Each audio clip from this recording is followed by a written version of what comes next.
करिश्मा, रेशमा और मनीषा 3 बहनें हैं। उनका एक भाई भी है, मयंक। मयंक अपनी बहनों को बहुत प्यार करता है, लेकिन मयंक की पत्नी सविता इस मामले में मयंक से बिल्कुल ही अलग है। वो अपनी ननदों का जितना बुरा कर सकती है उतना बुरा करती ही रहती है और अपनी ननदों पर हुक्म भी चलाती है। करिश्मा, करिश्मा, तुमने अभी तक नाश्ता नहीं बनाया? तुम्हारे भैया को ऑफिस जाने में देर हो रही है। हाँ भाभी, बस अभी बनाती हूँ। करिश्मा, तुम ये ढीलापन छोड़ दो। कल को पराए घर जाना है। वहाँ अगर तुम इस तरह से काम करोगी तो लोग क्या कहेंगे कि माँ ने और भाभी ने कुछ सिखाया नहीं। और तुम्हारी दोनों बहनें कहाँ हैं? रेशमा मार्केट गई है और मनीषा सो रही है। क्या? सुबह के 8 बज रहे हैं और ये महारानी अभी भी सो रही है? ये कहते हुए सविता अपनी सास दुर्गा देवी के पास जाती है। माँ जी, देख रही हो अपनी बेटियों के तौर तरीके? क्या हुआ बहू, सुबह सुबह क्या कर दिया मेरी बेटियों ने? अरे एक तो अभी अभी उठकर किचन में गई है, दूसरी सुबह सुबह बाहर चली गई और तीसरी अभी तक सो रही है। क्या करूं मैं इन तीनों का, मैं तो परेशान हो गई हूँ। जा जाकर उठा उससे, रेशमा से मैं बात करती हूँ। सविता सीधा मनीषा के कमरे में जाती है और उससे कहती है, महारानी जल्दी उठो, सूरज सर पर आ गया है। भाभी थोड़ी देर और सोने दो ना, मैं रात को लेट सोई थी। वो क्या है ना, यूनिट टेस्ट चल रहा है। शराफत से उठती है या नहीं, या फिर पानी की भरी बाल्टी डालूं तेरे ऊपर? नहीं नहीं भाभी, मुझे बिस्तर में नहीं लाना, उठती हूँ मैं। मनीषा जल्दी से उठकर बाथरूम में चली जाती है। सभी आराम से बैठकर नाश्ता कर रहे होते कि तभी रेशमा बाजार से हाथ में सामान लिए आ जाती है। रेशमा को देखते ही सविता उस पर बरस पड़ती है। लो, आ गई महारानी। ऐसा भी क्या सामान लाना था जो सुबह आंख मलते ही बाजार की तरफ रवाना हो गई?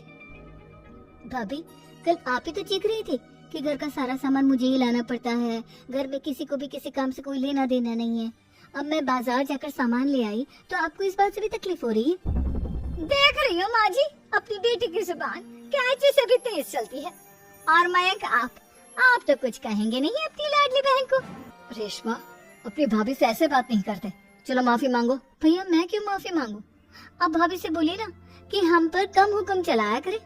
हम इस घर की बेटियां हैं और आपकी पत्नी की ननद है, नौकरानी नहीं। लो कर लो बात। इनकी भलाई के लिए कुछ भी बोलो तो इन्हें बुरा लग जाता है। इस घर में यही इज्जत है मेरी। देख लो माँ जी, आपकी बेटी किस लहजे में मुझसे बात कर रही है। सविता वहाँ से चली जाती है। मयंक को बहुत गुस्सा आता है, वो भी वहाँ से चला जाता है। फिर करिश्मा रेशमा को समझाती है, रेशमा, तुम्हें भाभी से माफी मांग लेनी चाहिए थी ना। लेकिन दीदी, मैंने कुछ किया ही नहीं, तो मैं माफी क्यों मांगू? हाँ करिश्मा दीदी, रेशमा दीदी जैसे ही घर में आई भाभी ही उन पर चिल्ला रही थी। हाँ, मैं मानती हूँ कि गलती भाभी की थी। मैं तो इसलिए बोल रही हूँ कि भाभी ने माँ को तो पूरी तरह अपने वश में कर लिया है। वो हमारी बात सुनती ही नहीं। मयंक भैया हमारे लिए हमेशा खड़े रहते हैं, इसलिए उनकी बात का मान तो तुम्हें रखना चाहिए था ना। कोई फायदा नहीं दीदी, कुछ दिनों की बात और है, भाभी उन्हें भी हमारे खिलाफ भड़का देंगी। फिर वो भी माँ की तरह हमारी किसी बात का विश्वास नहीं करेंगे। इसी तरह सविता अपनी तीनों ननदों को किसी न किसी बात पर परेशान करती रहती थी। एक दिन मयंक अपनी तीनों बहनों के लिए गिफ्ट लाया। करिश्मा, ये तुम्हारे लिए हार का सेट। रेशमा, तुम्हारे लिए सुंदर सी ड्रेस। और मनीषा, तुम्हें किताबें पसंद है ना, तुम्हारे लिए किताबें लाया हूँ। थैंक यू भैया। थैंक यू भैया। थैंक यू भैया। करिश्मा, तुम्हारा नेकलेस कितना सुंदर है, ये भैया कहाँ से ले आए होंगे? मैंने भैया को 3 दिन पहले फोन पर ही डिजाइन दिखाया था और आज भैया ये ले आए। सविता तो अपनी ननदों की गिफ्ट्स देखकर जल गई और करिश्मा का नेकलेस तो उसे भी बहुत पसंद आया था। अपनी बहनों के लिए कितना अच्छा नेकलेस लेकर आए हैं, मुझे कभी कोई गिफ्ट नहीं दिया। मैं आज ही ये हार चुरा लूंगी। रात में सविता करिश्मा का हार चुरा लेती है और इसी तरह उसे अपनी ननदों की जो भी चीज अच्छी लगती वो उसे मांगती नहीं, बल्कि रात के अंधेरे में चुरा लेती। इसी तरह दिन बीतते गए और सविता ने मयंक के दिल में भी उसकी बहनों के लिए नफरत पैदा कर दी। एक दिन मयंक ने करिश्मा और रेशमा के लिए रिश्ता देखा और ये बात उसने घर में सबको बताई। माँ, करिश्मा और रेशमा के लिए बहुत अच्छा रिश्ता आया है, वो लोग कल इन्हें देखने आ रहे हैं। आप और सविता मिलकर सारी तैयारी कर लेना।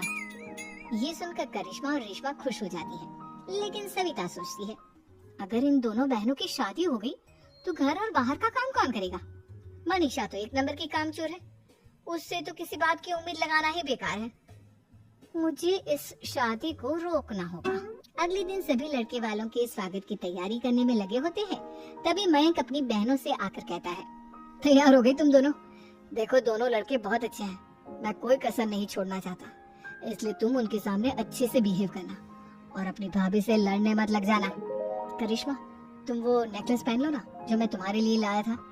भैया मैं बहुत देर से वो नेकलेस ढूंढ रही हूँ, लेकिन मुझे मिल ही नहीं रहा।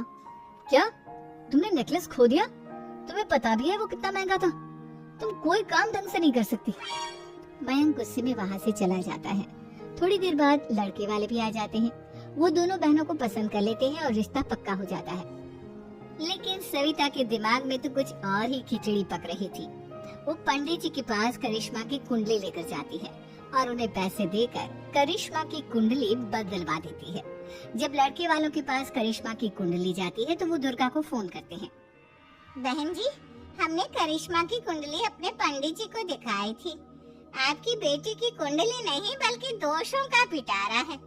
देखिए, मैं और मेरे पति इन सब बातों में बहुत विश्वास करते हैं, इसलिए हम आपकी बेटी से अपने बेटे की शादी नहीं करा सकते। इस तरह करिश्मा का रिश्ता टूट जाता है और सभी घर वालों को बहुत दुख होता है। अब कविता सोचती है, चलो करिश्मा का तो रिश्ता टूट गया, अब रेशमा का भी रिश्ता तोड़ना है। क्या करूं? अब सविता आवाज बदलकर किसी अननोन नंबर से रेशमा के होने वाले ससुराल में फोन करती है। हेलो, मैं कौन हूँ कौन नहीं ये आपके लिए जानना जरूरी नहीं, बस इतना सुन लो कि रेशमा का 2 साल से किसी के साथ अफेयर चल रहा है। बस रेशमा का रिश्ता तोड़वाने के लिए सविता का इतना कहना काफी था। अब रेशमा का भी रिश्ता टूट गया। मयंक और दुर्गा देवी ने रेशमा को खूब खरी खोटी सुनाई और उससे बार बार उस लड़के के बारे में पूछने लगे। आप दोनों मुझे क्यों परेशान कर रहे हो? अरे कोई लड़का होगा मेरी लाइफ में तो मैं बताऊंगी ना, जब कोई है ही नहीं तो कहाँ से लाऊं मैं कोई लड़का? तो तेरे होने वाले ससुराल वालों को फोन किसने किया था? माँ मैं नहीं जानती किसने फोन किया था, मैं सच कह रही हूँ। मैं तो पहले ही कह रही थी इसकी लगाम खींच कर रखो, लेकिन मेरी सुनता ही कौन है। आप चुप रहिए भाभी, ये सब आपका ही किया धरा है। अब तीनों बहनों को विश्वास हो जाता है कि ये सब उनकी भाभी ही कर रही है। तीनों बहनें अपनी भाभी को सबक सिखाने के लिए एक वकील कर लेती है और घर में हिस्सा मांगा। देखो भैया, माँ बाप की जायदाद में जितना बेटों का हक होता है उतना ही बेटियों का, इसलिए इस घर के 4 हिस्से होंगे और हमें अपना हिस्सा चाहिए।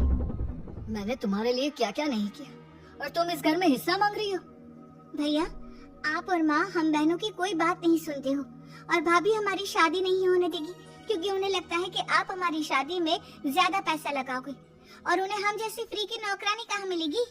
तो हम भाभी के साथ तो रह नहीं सकते, हम बहनों को अपना हिस्सा चाहिए। अरे तुम्हें शर्म आनी चाहिए अपनी भाभी पर ऐसा इल्जाम लगाते हुए, वो तुम्हारे बारे में कितना सोचती है। हाँ माँ, भाभी हमारे बारे में बहुत सोचती है, दिन रात बस यही सोचती रहती है कि किस तरह से अपनी तीनों ननदों को परेशान करूं और कभी मुझे पढ़ने भी नहीं देती। दोनों बहनों का रिश्ता भी तो इन्होंने ही तोड़वाया है और रात में हमारे कमरे में आकर हमारी चीजें भी चुराती हैं। इसी तरह सविता की तीनों ननदें अपनी बात पर अड़ी रही।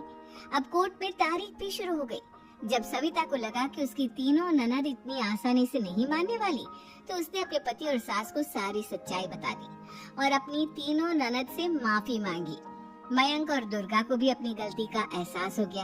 अब सविता खुद करिश्मा और रेशमा के लिए अच्छा रिश्ता ढूंढती है और उनकी शादी करवाती है।